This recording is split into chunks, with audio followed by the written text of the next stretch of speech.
American राष्ट्रपति Donald Trump जब से अमेरिका के राष्ट्रपति के रूप में उन्होंने शपथ ली है ना, तब से वो लगातार ईरान को मतलब टारगेट कर रहे हैं। ईरान एक्चुअल में मिडल ईस्ट में, मध्य पूर्व में एक इस्लामिक मुल्क था जिसका अमेरिका से टकराव चलता ही रहा, खासकर 1980 के बाद, जब से ईरान में 79 में इस्लामिक रिवॉल्यूशन हुई।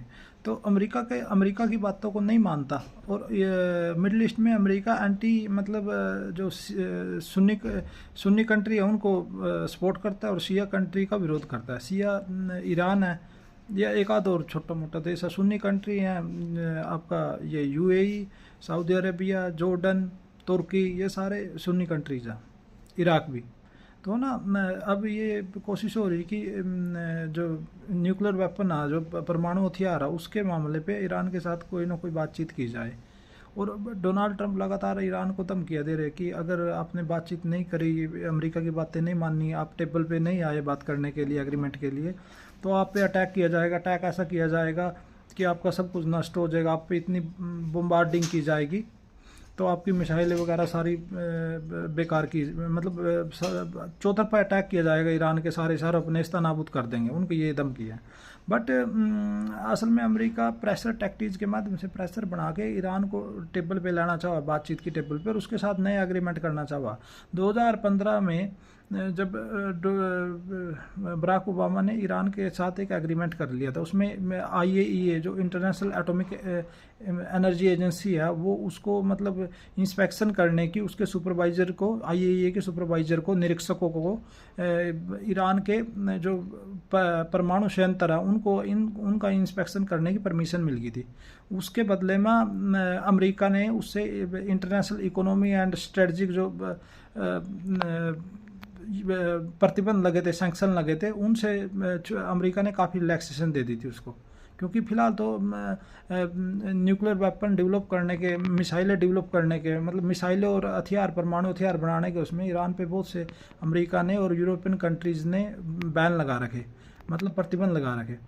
तो अभी ईरान सबसे जो तेल बेचता है, वो भी ईरान को पेमेंट बड़ी मुश्किल हुआ, मतलब उसमें अपनी मुद्रा में लेना पड़ा या फिर किसी और देश के माध्यम से पैसे लेने पड़ा। तो डॉलर में पेमेंट नहीं होती, और डॉलर में इंटरनेशनल इकोनॉमी डॉलर से ही चलती है। तो ईरान के बहुत से मतलब जो बैंक खाते हैं वो अमेरिका ने बैन करा के, सीज करा के।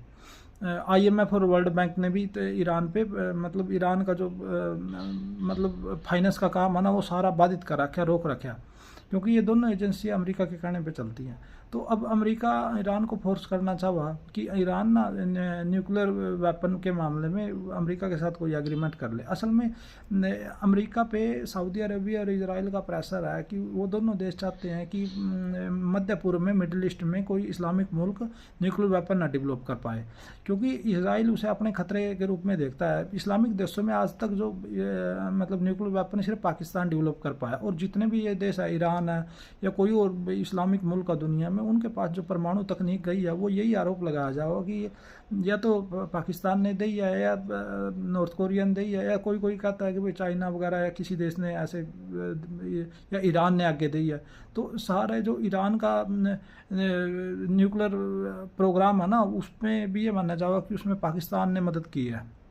तो अब अमेरिका ये चाह रहा है कि ईरान से न्यूक्लियर वेपन के मामले पे वो किया जाए, कोई ना कोई एग्रीमेंट किया जाए, और न्यूक्लियर डेवलपमेंट प्रोग्राम है ना ईरान का, वो रोका जाए। बट ईरान रोकने वाला नहीं है, क्योंकि ईरान को ये पता है जिस देश पे न्यूक्लियर वेपन नहीं है ना, उस पर कभी भी अटैक कर दो और उसको नेस्तनाबूद कर दो। इसलिए ईरान को ये पता भी ना, न्यूक्लियर वेपन एक प्रकार का आपको आने वाले खतरे से बचाते हैं, क्योंकि सामने वाली पार्टी आपके साथ लड़ने से डरती है, क्योंकि आपके पास न्यूक्लियर वेपन है तो आप न्यूक्लियर वेपन चला दोगे, तो वो उसमें एक धमकी रहती है। इसलिए ना कोई भी देश फिर न्यूक्लियर जो जिसके पास न्यूक्लियर परमाणु हथियार है, उस देश पे हमला नहीं करता। और ये जो परमाणु हथियार है, ये युद्ध नहीं करते, ये युद्धों को रोकते ही हैं कि अगर सामने वाले देश के पास परमाणु हथियार है तो कोई भी देश उस पर हमला करने की हिम्मत नहीं करता, क्योंकि उस देश को ये पता है कि बदले में वो देश परमाणु हथियार छोड़ देगा। इसलिए ये जो न्यूक्लियर वेपन है ना, ये है तो दुनिया के लिए संकट है, खतरा है, नहीं होने चाहिए। बट ये ना युद्धों को रोकते भी हैं, छोटे मोटे वार को। नहीं तो बहुत से देश आपस में ऐसे ही लड़ के मर जाते अगर न्यूक्लियर वेपन नहीं होते।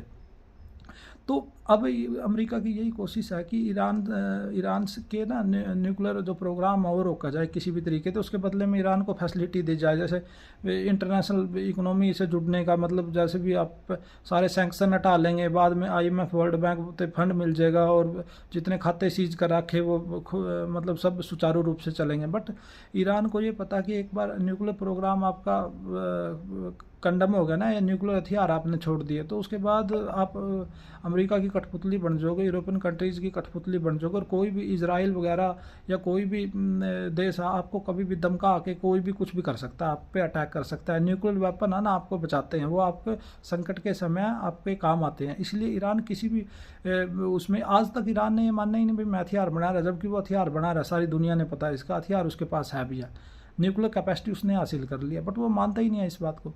तो ईरान किसी भी बातचीत में बेसिक औपचारिक तरीके से एग्रीमेंट में मान भी जाए कि न्यूक्लियर वेपन छोड़ देगा, फ्यूचर में नहीं बनाएगा, जो बना रखे हैं उनको कम करेगा या ख़त्म करेगा, बट वो उससे मतलब बाज नहीं आएगा, वो नहीं मानेगा उस बात को कि न्यूक्लियर वेपन प्रोग्राम को वो छोड़ देगा, नहीं छोड़ेगा वो, क्योंकि उसको पता है वो उसकी नेशनल सिक्योरिटी के लिए, उसके सर्वाइवल के लिए ज़रूरी है।